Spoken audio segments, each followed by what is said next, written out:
ব্রাহ্মণবাড়িয়ার হিন্দুপাড়ায় আবারও হামলায় আতঙ্কে স্থানীয়রা। সারা দেশে প্রতিবাদ, বিচার বিভাগীয় তদন্ত দাবি বিএনপির। কঠোর অবস্থানে সরকার, বলছে আওয়ামী লীগ। সমাবেশের অনুমতি না দেয়া সরকারের অগণতান্ত্রিক আচরণ, মন্তব্য ফখরুলের। সরকার নয়, অনুমতি দেয়নি ডিএমপি, পাল্টা জবাব হানিফের। স্বাধীনতা বিরোধী পূর্ব পাকিস্তানের সাবেক গভর্নর মোনায়েম খানের পরিবারের দখলে থাকা 10 কাঠা জমি মুক্ত করতে আজও অভিযান, লাগবে আরও কয়েকদিন। মার্কিন প্রেসিডেন্ট নির্বাচনে সবশেষ জনমত জরিপে 3% এগিয়ে হিলারি, ইলেকট্রাল ভোটে ট্রাম্পের সমর্থন বাড়ার আভাস। এবং নিউজিল্যান্ড সফর ও অস্ট্রেলিয়ায় প্রস্তুতির জন্য মুস্তাফিজ সহ 22 সদস্যের দল ঘোষণা। প্রথম ডাক পেলেন শান্ত ইবাদত ও তানভীর, রুবেল নাসির ও আলামিন স্ট্যান্ড বাই।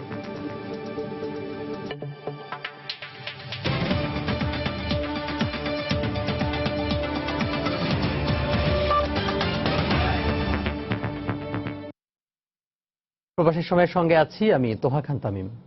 5 দিনের মাথায় ব্রাহ্মণবাড়িয়ার নাসিরনগরে হিন্দুপাড়ার কয়েকটি বাড়িতে আবারও হামলার ঘটনায় এলাকায় নিরাপত্তা ব্যবস্থা জোরদার করা হয়েছে। মোতায়েন করা হয়েছে 1 প্লাটুন বিজিবি এবং 7 প্লাটুন পুলিশ। এই হামলার পর হিন্দু সম্প্রদায়ের মানুষের মধ্যে ছড়িয়ে পড়েছে আতঙ্ক। যদিও শুক্রবার ঘটনাস্থল পরিদর্শন করে ফের ব্যবস্থা নেওয়ার আশ্বাস দিয়েছে প্রশাসন। উজ্জ্বল চক্রবর্তীর তথ্য এবং জুয়েলুর রহমানের ছবি নিয়ে ডেস্ক রিপোর্ট।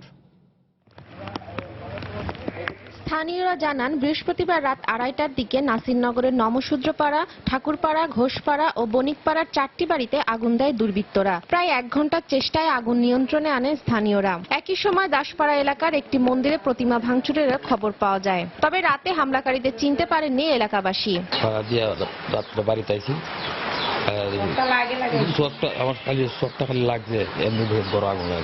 দাদা করে জ্বলতেছে, আগুন ফুটতে পড়তেছে তার উপরে। তখন আমি আমার ফলাফল আমি করতে পারিছি। 3টা থেকে আপনার 3:30 পর্যন্ত আমরা এই আগুন নিবাইছি। আপনার গরু বাছুর যা আছে, এই যে গরু আছে, এই গরুগুলাতে আপনার দৌড়ে আগুনে পুইরা অনেক, একটা গরু আপনার এক সাইড পুড়ে গেছে। অনেক লোক দেখছি, আপনার এই লোক চিনি না যে আগুন লাগায় দৌড় মারছে। আজকে আমাদের কোনো নিরাপত্তা নাই, আমার বাড়িতে আগুন। কেন এই আগুন? নিশ্চয়ই এখানে একটা চক্র কাজ করতেছে, নাসিরনগরের সম্পত্তি নষ্ট করার জন্য চক্রটা কাজ করতেছে। এই চক্রটা এখন আপনার সক্রিয় আছে। খবর পেয়ে ঘটনাস্থল পরিদর্শন করে জড়িতদের দ্রুত আইনের আওতায় আনার আশ্বাস দিয়েছেন পুলিশ সুপার। জেলা প্রশাসক জানিয়েছেন, পরিকল্পিতভাবে এই হামলা চালানো হয়। আমাদের এখানে যে সাম্প্রদায়িক সম্প্রীতি আছে, এটাকেই একটা নষ্ট করার চেষ্টা হিসেবেই করেছে। আমরা এখন থেকে এখানে পালাক্রমে আমরা জনপ্রতিনিধিদের এবং কমিউনিটির সাথে বসে আরো পালাক্রমে পাহারার ব্যবস্থা করব। রান্নাঘর, গোয়ালঘর এই জায়গাগুলোতে কম গুরুত্বপূর্ণ, সহজ করা যায় এরকম জায়গাগুলোতে করা হচ্ছে। আমাদের কাছে যতগুলো তথ্য আছে সেগুলো নিয়ে আমরা তদন্ত করে যারা এটার সাথে জড়িত তাদের খুঁজে বের করব।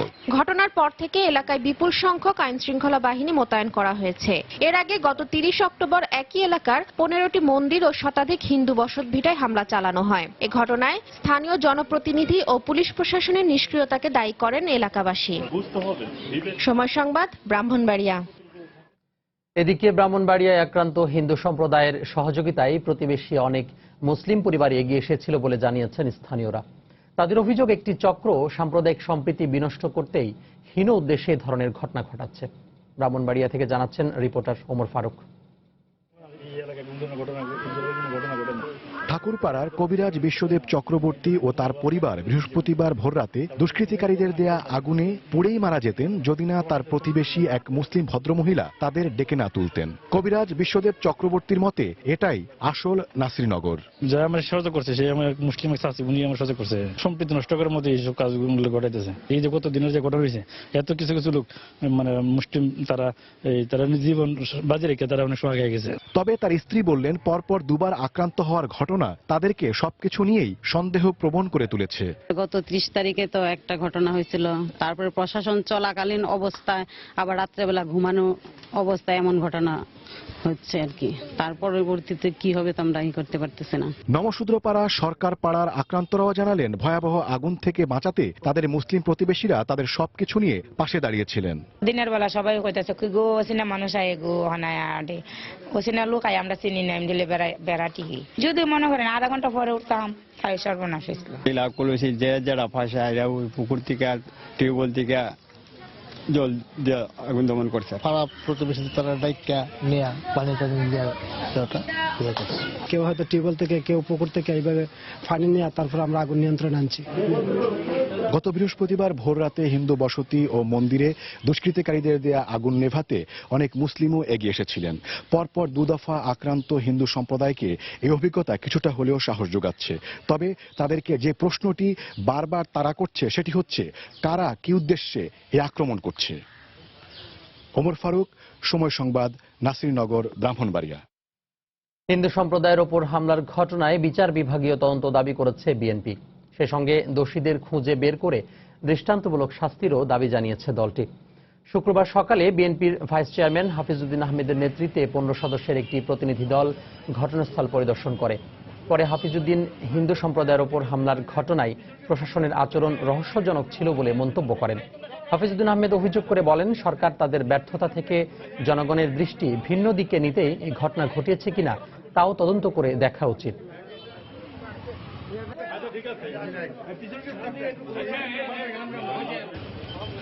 অদূর ভবিষ্যতে একটি বিচার বিভাগীয় তদন্তের মাধ্যমে এই ঘটনার প্রকৃত কারণ এবং কারা দোষী সেটি উদ্ঘাটন করা হোক। এই ঘটনায় যারা অংশগ্রহণ করেছে তাদের দৃষ্টান্তমূলক শাস্তি আমরা কামনা করি।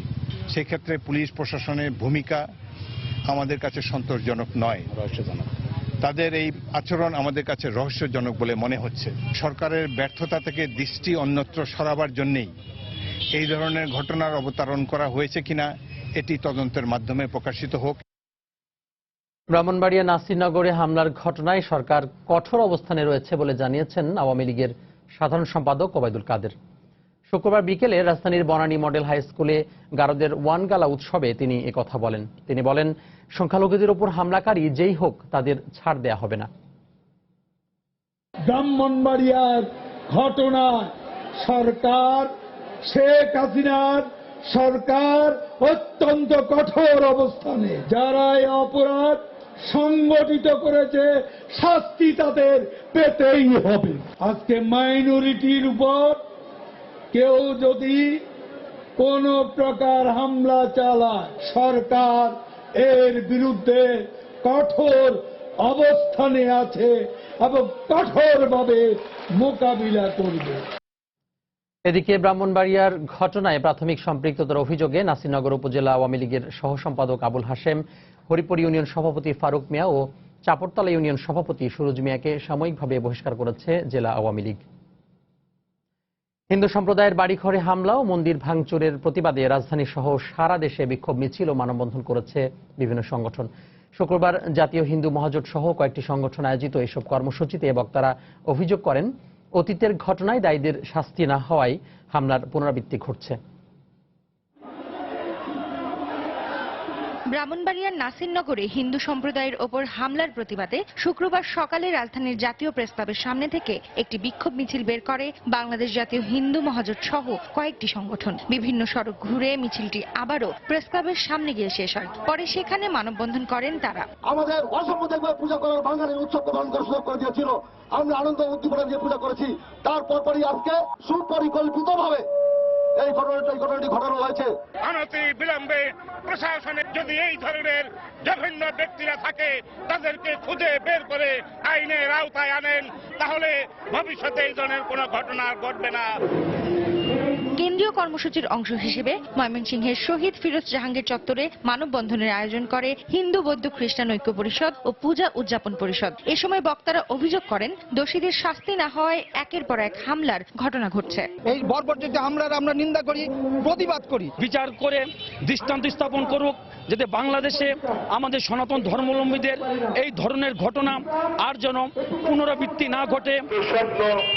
রাজশাহীর সাহেববাজার জিরো পয়েন্টে অনুষ্ঠিত মানববন্ধন থেকে হিন্দু সম্প্রদায়ের ওপর হামলার ঘটনায় জড়িতদের দৃষ্টান্তমূলক শাস্তির দাবি জানানো হয়। হিন্দু বৌদ্ধ খ্রিস্টান ঐক্য পরিষদের ব্যানারে আয়োজিত কর্মসূচিতে বিভিন্ন সংগঠনের নেতাকর্মীরা অংশ নেন। আমরা খুব ভীতি অবস্থায় আছি, আমাদের নিরাপত্তাহীনতায় ভুগছি। মন্দির ভাঙচুর এবং হিন্দুর বাড়িঘর লুটপাট, এই যে পুনরাবৃত্তি ঘটছে, এটার দৃষ্টান্তমূলক শাস্তি এবং এটার প্রতিকার আশা করছি। ব্রাহ্মণবাড়িয়ার প্রেস ক্লাবের সামনে মানববন্ধন করেছে হিন্দু বৌদ্ধ খ্রিস্টান ঐক্য পরিষদ ও পূজা উদযাপন কমিটি। এ সময় বক্তারা সাম্প্রদায়িক সম্প্রীতি বজায় রাখতে সরকারকে কঠোর হওয়ার দাবি জানান। একই দাবিতে সারা দেশে মানববন্ধন করেছে বিভিন্ন সংগঠন। সাবিহানিপা, সময় সংবাদ। প্রবাসের সময় আরো থাকছে। রাজধানীর মিরপুরে ট্রাক চাপায় বাবা ও ছেলে নিহত। খুলনায় ট্রাক মাহেন্দ্র সংঘর্ষে মা ও ছেলে সহ 4 জনের মৃত্যু, আহত 5।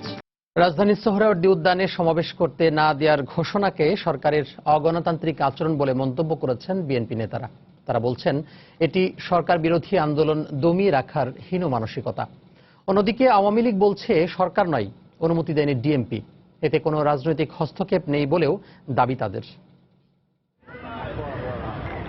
বিশৃঙ্খলা এড়াতে আগামী সোম ও মঙ্গলবার রাজধানীর সোহরাওয়ার্দী উদ্যানে কোনো রাজনৈতিক দলকে সমাবেশ করার অনুমতি দেয়া হবে না। ঢাকা মেট্রোপলিটন পুলিশের এমন ঘোষণার পরিপ্রেক্ষিতে বিএনপি নেতারা অভিযোগ করছেন সরকার উদ্দেশ্য প্রণোদিতভাবে বিএনপিকে কোণঠাসা করতে সমাবেশ করতে দিচ্ছে না। তারা বলছেন দেশে যে গণতন্ত্রের চর্চা নেই তা আবারও প্রমাণ করল সরকার।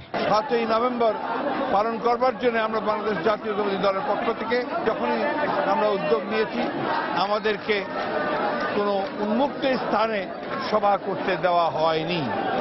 এর থেকেই আবার প্রমাণিত হলো যে এই সরকার গণতন্ত্রে বিশ্বাস করে না।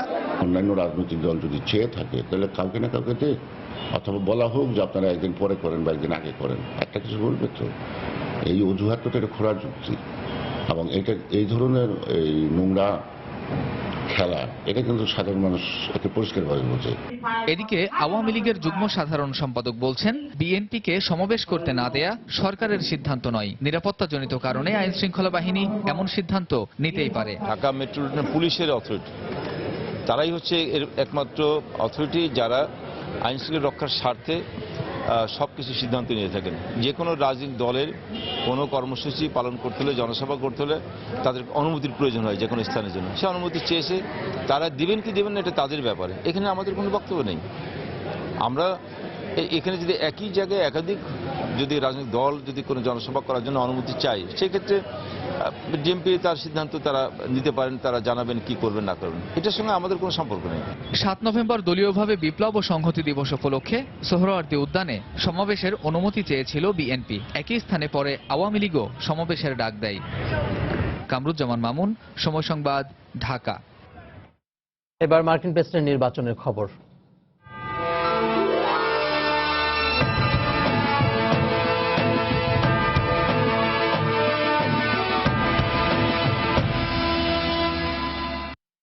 মার্কিন প্রেসিডেন্ট নির্বাচনে শেষ মুহূর্তের প্রচারণায় বিভিন্ন প্রতিশ্রুতির মাধ্যমে ভোটারদের সমর্থন আদায়ের চেষ্টা করছেন প্রার্থীরা। নির্বাচনের মাত্র 3 দিন আগেও জনমত জরিপে প্রধান 2 প্রার্থীর ওঠানামা অব্যাহত থাকায় হাড্ডাহাড্ডি লড়াইয়ের আভাস পাওয়া যাচ্ছে। সবশেষ জনমত জরিপে 3% এগিয়ে আছেন হিলারি, তবে ইলেকট্রাল ভোটে ট্রাম্পের সমর্থন বাড়ার আভাস মিলেছে। যুক্তরাষ্ট্রের উত্তর পূর্বাঞ্চলীয় রাজ্য নিউ জার্সি থেকে আরো জানাচ্ছেন তুষার আব্দুল্লাহ। নিউ জার্সি থেকে মার্কিন যুক্তরাষ্ট্রের প্রেসিডেন্ট নির্বাচনের সর্বশেষ কোনো খবর যদি আমি জানাতে চাই, তাহলে বলতে হবে যে 2 প্রার্থী কিন্তু এখন ভোটারদের দ্বারে দ্বারে গিয়ে করা নাড়ছেন, ভোট কেন্দ্রে যেতে বলছেন, ভোট দিতে বলছেন নিজেদের পক্ষে। তবে সর্বশেষ যে জরিপ, সেই জরিপে কিন্তু পপুলার ভোটে 3 পয়েন্টে এগিয়ে আছেন যথারীতি ডেমোক্র্যাট প্রার্থী হিলারি ক্লিন্টন।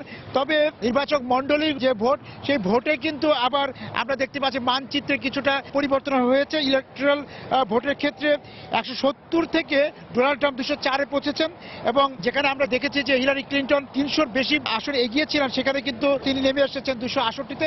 সেই ক্ষেত্রে ডোনাল্ড ট্রাম্পের ইলেকট্রাল ভোটে উন্নতি ঘটেছে, এবং মার্কিন নাগরিকদের মধ্যে কিন্তু এখনো কিছুটা দ্বিধা কাজ করছে। তবে 3টি ক্ষেত্রে কিন্তু তারা বিবেচনা রাখছেন ভোটের এই 3 দিন আগে, সেটি হচ্ছে নিরাপত্তা, অর্থনীতি এবং দুর্নীতি।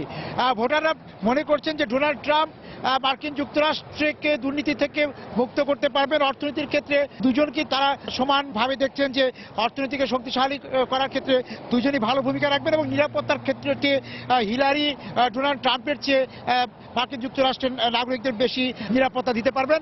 এই মুহূর্তে মার্কিন যুক্তরাষ্ট্রের স্টক মার্কেট যথেষ্ট চাঙ্গা, যথেষ্ট তেজি রয়েছে, এবং মার্কিন যুক্তরাষ্ট্রের নাগরিকেরা চিন্তা করছেন যে এই যে অর্থনীতির এই তেজি ভাবটি, এইখানে কিন্তু একটা বিবেচনার বিষয় আছে যে হিলারি ক্লিন্টন ক্লিন্টন এবং ডোনাল্ড ট্রাম্প তারা সর্বশেষ যে চাকরির বাজার এবং বিনিয়োগের ক্ষেত্রে শেষ মুহূর্তে কি কি প্রতিশ্রুতি দেন সেটা একটা প্রভাব রাখবে। এবং রাজনৈতিক বিশ্লেষকরা বলছেন হিলারি ক্লিন্টনের যে FBI তে যে ইমেইলের যে তদন্ত, সেই তদন্তের রিপোর্ট কিন্তু শুক্রবারের মধ্যে সাধারণত সম্ভাবনা নেই কোনোভাবে প্রকাশিত হওয়ার। আগামী রবি সোমবার আগে সেটি হবে না, সুতরাং ভোটের আগে আর প্রকাশ হওয়ার সম্ভাবনা থাকছে না বলে এই FBI তদন্ত হিলারি ক্লিন্টনের ভোটে জেতা হারার ক্ষেত্রে কোনো প্রভাব ফেলবে না। নিউ জার্সি থেকে তুষার আব্দুল্লাহ। দর্শক, সময়ের নিউ ইয়র্ক স্টুডিওতে সময় সংলাপের আয়োজনে আমাদের বার্তা প্রধান তুষার আব্দুল্লাহর সঙ্গে যোগ দিয়েছিলেন যুক্তরাষ্ট্র কংগ্রেসের সাবেক ফেলো মঈনুদ্দিন নাসের। আমরা তার কিছু অংশ দেখে আসি। আমাদের এই যে বাংলাদেশ সহ যে উপমহাদেশ এবং স্বাভাবিকভাবে যে অভিবাসীরা আছে, অভিবাসীরা এখানকার যে মূলধারার যে রাজনীতি তার সঙ্গে তাদের সম্পর্ক, তাদের জড়িত হওয়া, এই দিকটা যদি আপনি একটু। মূল রাজনীতিতে এখানে বাংলাদেশিরা আছেন কিন্তু খুব কম সংখ্যক, এবং যারা আছেন তারা কিন্তু মূল রাজনীতির চাইতে নিজেকে, মূল রাজনীতির যেই প্রসেস, যে প্রক্রিয়া, সেই প্রক্রিয়াতে নিজেদেরকে ইয়ে করার চাইতে, তাদের সাথে যুক্ত করার চাইতে এটা অন্য ভিন্নভাবে তাদেরকে সেখানে, যেমন মানে একজন, তারা মনে করে যে একজন কংগ্রেসম্যানের সাথে পরিচয় থাকলে ভালো, একজন সিনেটরের সাথে পরিচয় থাকলে ভালো, একজন মেয়রের সাথে পরিচয় থাকলে ভালো, কিন্তু এই পরিচয়ের মাধ্যমে যে বাংলাদেশকে তুলে ধরবে বা এই বিষয়ে কোনো চর্চা বাংলাদেশের অভিবাসীদের কাছে আমি দেখিনি। ডোনাল্ড ট্রাম্প এবং হিলারি ক্লিন্টনের যে বিষয়টি এবার দেখা যাচ্ছে যে তারা এই বিষয়টি খুবই আলোচনায় এসছে, যে তারা আন্তর্জাতিক এবং ঘরোয়া যে ইস্যুগুলো আছে, যেমন স্বাস্থ্য বীমা নিয়ে একটা কথা, স্বাস্থ্য যে সেবার যে বিষয়টা আছে সেটাও তো আলোচনায় এসেছে। সেটা আমি বলি, ওই যে আপনার দিস ইজ ট্রু, ওবামা কেয়ারকে বলেছে যে ডোনাল্ড ট্রাম্প বলেছে যে ডে ওয়ানে আমি সেটা রিপিল করব, কিন্তু তার রিপিল করবে কিছু বলেছেন উনি, কিন্তু এটা প্রতিস্থাপন কিভাবে করবে, রিপ্লেসমেন্ট কিভাবে হবে, দেশের স্বাস্থ্যনীতিটা চলবে কিভাবে, তার কোনো, উনার কোনো কিন্তু ইন্টেরিয়াম কোনো অ্যারেঞ্জমেন্টের কোনো ব্যবস্থা নাই, উনি বলেন নাই। আর একটা হচ্ছে যে ওবামা কেয়ারের লুপহোল আছে, এবং এটা পুরো 8টি বৎসর ওবামা কেয়ারের বিরোধিতা করতে গিয়ে তারা এই লুপহোলগুলোকে ঠিক করার জন্য রিপাবলিকানরা কোনো সহযোগিতা করে নাই। ডে ওয়ান থেকে ওবামা যা বলেছে ইয়েস, তারা বলেছে নো। ওবামা কেয়ারের অনেকগুলো সৎ বিষয় আছে, যেমন অনেকগুলো বিষয় আছে যে বিষয়গুলো আমাদের প্রয়োজন। যেমন আপনার হুমায়ুন আহমেদ যে মারা গেলেন, হুমায়ুন আহমেদ কিন্তু চিকিৎসা পায় নাই, শেষে ভালো চিকিৎসা পায় নাই। এখানে কি এই যে মানে এই যে পরিবর্তন, চেঞ্জ নিয়ে এসেছিলেন ওবামা, এইবারও দুইটা স্লোগান আছে, হিলারি ক্লিন্টনেরও আছে এবং ডোনাল্ড ট্রাম্পেরও আছে, কিন্তু তারপরও তাদের হয়তো পরিবর্তন কথাটা নেই। প্রচ্ছন্নভাবে একটা পরিবর্তন কি দেখতে পাচ্ছেন আপনি এই আমেরিকার এই রাজনীতিতে? পরিবর্তন কারণ মানে হোয়াট এভার ইট ইজ, আগামী দিনে কিন্তু এই ধরনের এইভাবে নমিনেশন হবে না, সিলেক্ট হবে না। যেমন রিপাবলিকানরা এইবার যে ভুলটা করেছে সেই ভুল আগামীবার করবে বলে আমার মনে হয় না, কারণ এখানে যে পল রায়ান যিনি স্পিকার আছেন তিনি সরাসরি ডিস্টেন্স করেছেন, করেছেন, তিনি ডোনাল্ড ট্রাম্পকে পছন্দ করছেন না এবং বলেছেন যে আমি তাকে ডিফেন্ড করব না অনেক ক্ষেত্রে। তারপরে মিশেল যিনি সিনেটের মেজরিটি লিডার, তিনিও বলেছেন যে আমি করব না। আর হচ্ছে যে আপনার আমিও ডোনাল্ড ট্রাম্পকে সমর্থন করি না। আমার মনে হয় না যে ডোনাল্ড ট্রাম্পের মতো ব্যক্তি যেভাবে উঠে এসেছে আগামী দিনে সেভাবে উঠে আসতে পারে। হিলারি ক্লিন্টন এবং ডোনাল্ড ট্রাম্প এই দুজনের মধ্যে যেই রাষ্ট্রপতি বা প্রেসিডেন্ট নির্বাচিত হয়ে আসুন না কেন, তার সঙ্গে বাংলাদেশের সম্পর্কটা কোন দিকে যাবে, এটা নিয়ে আমরা নানা রকম আলোচনা দেখতে পাই, বিভিন্ন রকম পর্যবেক্ষকদের আমরা দেখি। সেই জায়গাতে আপনার কাছে কি মনে হয় যে বাংলাদেশের সঙ্গে তাদের সম্পর্ক? অনেকেই মনে করে যে ডোনাল্ড ট্রাম্প জিতার পরে ইমপিচমেন্ট হয়ে যেতে পারে, তো কাজেই দিস ইজ দি এখানে তো আলোচনাগুলি হচ্ছে, যা হচ্ছে না যে তা না। এখন যেমন মানে ধরেন ডোনাল্ড ট্রাম্প বলছে আমি সবচেয়ে বিগেস্ট ওয়ার্ল্ড নির্মাণ করব, সেটা আমার মনে হয় সবচেয়ে বড় হোক্স, এটা সম্ভবপর না, এটা ফিজিবল, ফিনান্সিয়ালি, টেকনিক্যালি, সোশিয়ালি এটা সম্ভবপর না। এটা অনেকেই মনে করে যে এটা ডোনাল্ড ট্রাম্প বললে হবে না, এই যে কেন এটা কংগ্রেসের ফাইন্যান্স করতে হবে, করতে হবে। অনেক বাংলাদেশের মধ্যে, বাংলাদেশের নিরিখে যদি কেউ যদি দেখে আমেরিকা আমেরিকান ডেমোক্রেসি, সেটা ভুল হবে। কারণ বাংলাদেশে ডেমোক্রেসিগুলোকে ব্যক্তিকেন্দ্রিক করা হয়েছে, ডেমোক্রেটিক ইনস্টিটিউশনগুলোকে ব্যক্তিকেন্দ্রিক করা হয়েছে। ব্যক্তির এর উপরে এখানে নির্ভর করে যে কে কোন অর্গানাইজেশনের কোন ইয়ের কি হচ্ছে সেটার উপরে ডিপেন্ড করে। যেমন এখানে আপনার মানে FBI যিনি কর্মকর্তা তিনি কিন্তু রিপাবলিকান এবং ওমাকে রিপাবলিকানকে নিয়োগ করেছেন এবং মানে সেটা সিনেটে পাশ হয়ে আসতে হয়েছে। বাংলাদেশে যদি একটা অ্যাম্বাসেডর যায় আমেরিকান, তাকে সিনেটে অ্যাপ্রুভ করে তারপরে পাঠাতে হয়। এখানে কিন্তু ওবামা ইচ্ছে করলে কাউকে বাংলাদেশে পাঠাতে পারবে না, এটা সিনেটেই এটা অ্যাপ্রুভ করে। কাজে জিনিসগুলোকে বুঝতে হবে। এখানে ডেমোক্রেটিক ইনস্টিটিউশনগুলো দাঁড়িয়ে গেছে, ডেমোক্রেটিক ইনস্টিটিউশনগুলি ওয়ার্ক করছে। এখানে আমেরিকার ডেমোক্রেটিক ইনস্টিটিউশন যদি কাজ না করে তাহলে কিন্তু সেটা বলা হবে যে কোনো ডেমোক্রেসি কাজ করছে না। এই জন্য মার্ক রুবিন যেটা বলেছে যে you can't question the American democracy. বাংলাদেশের স্বাধীনতা যুদ্ধের বিরোধিতাকামী পূর্ব পাকিস্তানের সাবেক গভর্নর মোনায়েম খানের পরিবারের দখলে থাকা প্রায় 10 কাঠা জমি মুক্ত করতে দ্বিতীয় দিনের মতো উচ্ছেদ অভিযান চালিয়েছে ঢাকা উত্তর সিটি কর্পোরেশন ও রাজউক। গত বৃহস্পতিবার রাজধানীর অভিজাত এলাকা বনানী কবরস্থান সংলগ্ন 27 নম্বর রোডের ওই জমিটি অবমুক্ত করার কাজ শুরু হয়। শুক্রবার সকাল থেকে চলে দ্বিতীয় দিনের উচ্ছেদ অভিযান। এ সময় ঢাকা উত্তর সিটি কর্পোরেশনের কর্মকর্তারা বলেন, বৈদ্যুতিক সংযোগ বিচ্ছিন্ন করা সহ পুরো উচ্ছেদ অভিযান আরও কিছু সময় লাগবে। 50 বছর ধরে ওই জমিটি দখল করে রেখেছিল পূর্ব পাকিস্তানের সাবেক গভর্নর মোনায়েম খান ও তার বংশধররা।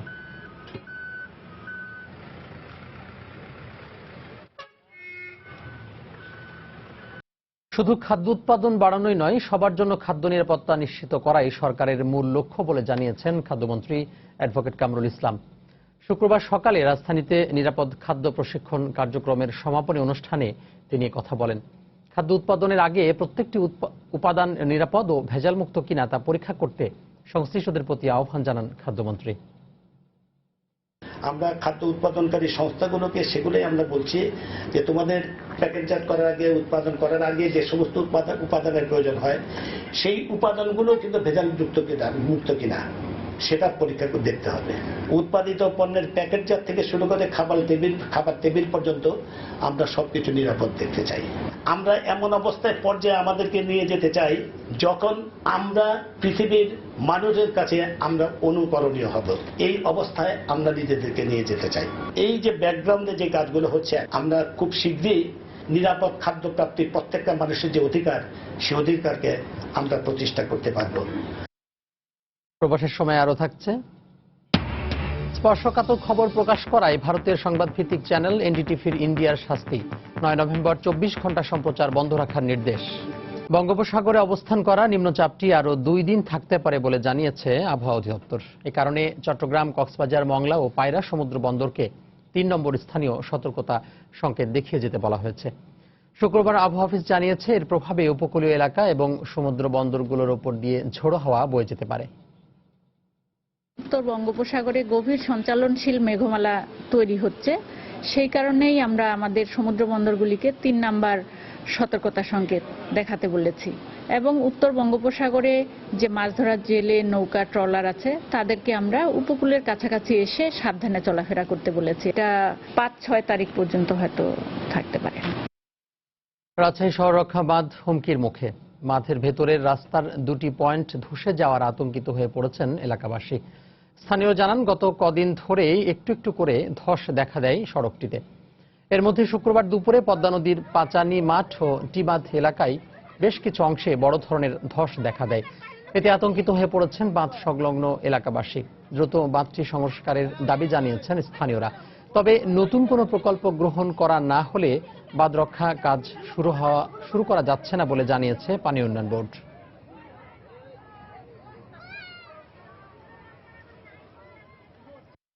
এই এলাকার মানুষ এত দরিদ্র, একটা ঘর পড়ছে, 3-4 বাড়ি ভেঙে গেল, ওরা খালি ছবি তুলছে, এলাকা দেখছে, আমাদের জনগণকে খেয়াল করছে না। আমরা গরিব মানুষ, আমরা কোথায় যা থাকবো? আমরা তার আলাদা একটা জায়গা না দেবো, সেখানে বাড়ি করে থাকবো। মানুষ মরার পরে কি সরকার কোনো পদক্ষেপ নেবে? তার আগে কোনো কিছু নেবে না। মানুষের ঘর বাড়ি সব ভেঙে চলে যাচ্ছে। রাজধানী মিরপুরে ট্রাক চাপায় বাবা ও ছেলে নিহত হয়েছেন। প্রত্যক্ষদর্শীরা জানায়, মিরপুর 2 নম্বরের কাছে শেরে বাংলা জাতীয় ক্রিকেট স্টেডিয়ামের ভিআইপি গেট সংলগ্ন রাস্তায় শুক্রবার রাত 9টায় এই দুর্ঘটনা ঘটে। পুলিশ জানিয়েছে, নিহত ব্যক্তির নাম মোহাম্মদ আসাদুজ্জামান। তিনি একটি বেসরকারি প্রতিষ্ঠানে ঊর্ধ্বতন ব্যবস্থাপক পদে কর্মরত ছিলেন। ছেলেকে নিয়ে তিনি রাস্তা পার হচ্ছিলেন। নিহত বাবা ও ছেলের লাশ ঢাকা মেডিকেল কলেজ হাসপাতালের মর্গে রাখা হয়েছে।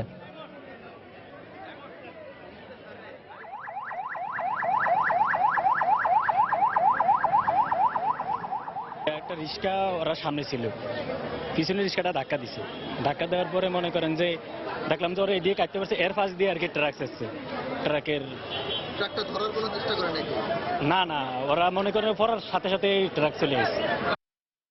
এদিকে দেশের বিভিন্ন স্থানে সড়ক দুর্ঘটনায় 8 জন নিহত হয়েছেন। খুলনায় ট্রাক মাহিন্দ্রের সংঘর্ষে মা ও ছেলে সহ 4 জনের মৃত্যু হয়। এই ঘটনায় আহত হয়েছেন আরও 5 জন। এছাড়া ঝালকাঠিতে বাস চাপায় মোটরসাইকেলের এক আরোহী নিহত এবং নড়াইলে সড়ক দুর্ঘটনায় 1 জন নিহত হয়েছেন। জয়পুরহাটে মারা গেছে স্বামী স্ত্রী। খুলনা, ঝালকাঠি ও নড়াইল থেকে পাঠানো তথ্য ও ছবি নিয়ে দেখুন ডেস্ক রিপোর্ট। খুলনার ডুমুরিয়া উপজেলার কাঁঠালতলায় পণ্যবাহী ট্রাকের সাথে একটি মাহেন্দ্রর মুখোমুখি সংঘর্ষ হয়। এতে ঘটনাস্থলে সাথী বেগম ও তার ছেলে টুটুল সহ মাহেন্দ্রর 3 যাত্রী নিহত হন। তাৎক্ষণিকভাবে আহত 6 জনকে উদ্ধার করে উপজেলা স্বাস্থ্য কমপ্লেক্সে ভর্তি করা হয়। এদের মধ্যে 3 জনের অবস্থার অবনতি হয়। খুলনা মেডিকেল কলেজ হাসপাতালে পাঠানোর সময় সাগর নামে আরও 1 জনের মৃত্যু হয়। মোটরসাইকেলে বরিশাল থেকে ঝালকাঠি যাচ্ছিলেন চালক জনি দাস সহ 3 জন। নলছিটি উপজেলার বটতলা এলাকায় বিপরীত দিক থেকে আসা আজমির পরিবহনের একটি বাস মোটরসাইকেলটিকে চাপা দেয়। এতে ঘটনাস্থলেই জনি দাসের মৃত্যু হয়। এ সময় মোটরসাইকেলের অপর 2 আরোহী আহত হন। এই ঘটনায় বাসের চালককে আটক করেছে পুলিশ। এছাড়া বাসটিও জব্দ করা হয়েছে। ঝালকাঠি থেকে বরিশালগামী আজমির পরিবহনের সাথে ভাড়ায় চালিত একটি মোটরসাইকেল, এটা বরিশাল থেকে ঝালকাঠি আসতেছিল, মুখোমুখি সংঘর্ষ হয় এবং এই মোটরসাইকেলের চালক ঘটনাস্থলেই মারা যায়। নড়াইলের সদর উপজেলার হপখালী এলাকায় রাস্তায় দাঁড়িয়ে থাকা একটি ইজি বাইক ও মোটরসাইকেলকে ধাক্কা দেয় যাত্রীবাহী একটি বাস। এতে মোটরসাইকেলের চালক ও ইজি বাইকের 3 যাত্রী গুরুতর আহত হন। আহতদের উদ্ধার করে নড়াইল সদর হাসপাতালে নেওয়া হলে সেখানে চিকিৎসাধীন অবস্থায় জুলফিকার নামে একজন মারা যান। ফাহমিদা মৌটুসী, সময় সংবাদ। এবার প্রবাসীর খবর। সংযুক্ত আরব আমিরাতের প্রবাসী ত্যাগী নেতাদের আগামীতে দলে স্থান দেওয়ার জন্য আওয়ামী লীগ সভাপতি ও সাধারণ সম্পাদকের প্রতি অনুরোধ জানিয়েছেন স্থানীয় স্বেচ্ছাসেবক লীগের নেতারা। বৃহস্পতিবার স্থানীয় একটি হোটেলে আয়োজিত সভায় এই অনুরোধ জানান তারা। সংগঠনের সভাপতি শাহাবুদ্দিন চৌধুরীর সভাপতিত্বে ও মুস্তাফিজুর রহমানের পরিচালনায় সভায় প্রধান অতিথি ছিলেন সংযুক্ত আরব আমিরাত আওয়ামী লীগের সভাপতি আলহাজ আল মামুন সরকার। বিশেষ অতিথি হিসেবে বক্তব্য রাখেন দুবাই বঙ্গবন্ধু পরিষদের ভারপ্রাপ্ত সভাপতি কাজী মাহমুদ আলী, আওয়ামী লীগ নেতা শফিকুর রহমান সহ আরও অনেকে। ঋত্বিক ঘটকের 91তম জন্মবার্ষিকী উপলক্ষে রাজশাহীতে চলছে 5 দিনব্যাপী চলচ্চিত্র উৎসব। এতে যোগ দিয়েছেন বাংলাদেশ, ভারত, নেপাল ও শ্রীলঙ্কার চলচ্চিত্র নির্মাতারা। এতে সবাই ঋত্বিক ঘটকের অসামান্য অবদানের কথা তুলে ধরেন। বিস্তারিত সাইফুর রহমান রকির রিপোর্টে।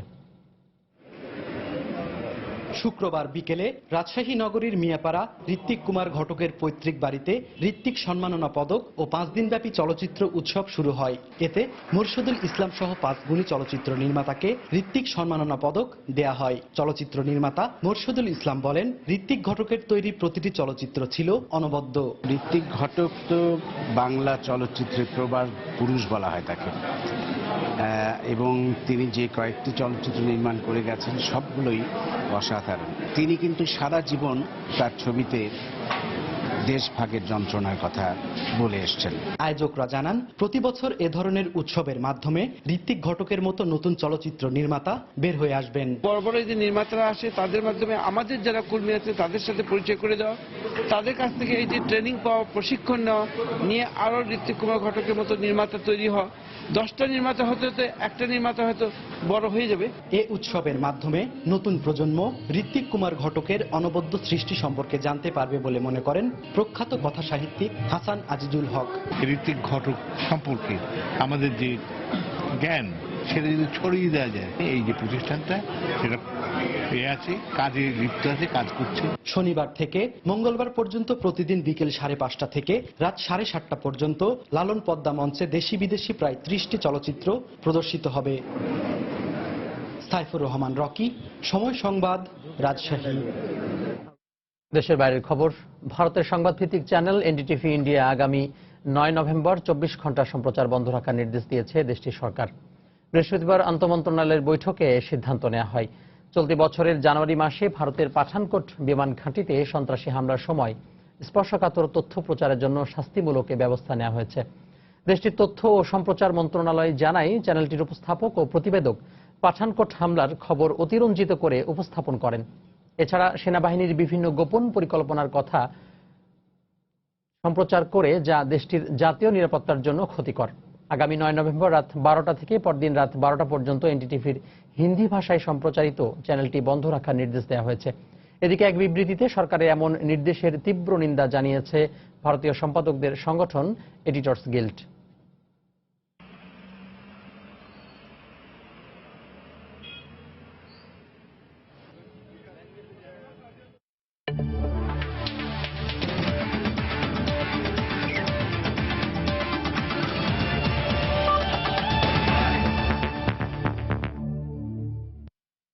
এবারে খেলার খবর। নিউজিল্যান্ড সফর ও অস্ট্রেলিয়ায় প্রস্তুতির জন্য মুস্তাফিজুর রহমান সহ 22 সদস্যের দল ঘোষণা করেছে বাংলাদেশ ক্রিকেট বোর্ড। দলে 3 নতুন মুখ পেসার এবাদত হোসেন, লেগ স্পিনার তানভীর হায়দার এবং অলরাউন্ডার নাজমুল হোসেন শান্ত, আর স্ট্যান্ডবাই হিসেবে রুবেল নাসির ও আলামিন হোসেন সহ আছেন 9 ক্রিকেটার। ইংল্যান্ডের বিপক্ষে ওয়ানডে ও টেস্ট দলে থাকলেও প্রাথমিক স্কোয়াডে জায়গা হয়নি নাসির হোসেন, মোশাররফ হোসেন রুবেল ও কামরুল ইসলাম রাব্বির। আর ইংল্যান্ড একাদশের বিপক্ষে প্রস্তুতি ম্যাচে ভালো খেলার পুরস্কার স্বরূপ সুযোগ পেয়েছেন এবাদত, শান্ত, তানভীর। এছাড়াও আছেন ইংল্যান্ডের বিপক্ষে দ্বিতীয় টেস্টের স্কোয়াডে থাকা শুভাশিস রায়। সাম্প্রতিক ফর্ম খুব একটা ভালো না হলেও জায়গা পেয়েছেন সৌম্য সরকার। এই সিরিজ দিয়েই আবারও ফেরার অপেক্ষায় আছেন কাঁধের চোটে গেল আগস্ট থেকে মাঠের বাইরে থাকা কাটার মাস্টার মুস্তাফিজের। ডিসেম্বরের দ্বিতীয় সপ্তাহে অস্ট্রেলিয়ার সিডনিতে 2 সপ্তাহের ক্যাম্প করবেন মাশরাফি, সাকিব, মুশফিকরা। নিউজিল্যান্ডে 2টি টেস্ট এবং 3টি ওয়ানডে ও টি-20 খেলবে বাংলাদেশ জাতীয় ক্রিকেট দল।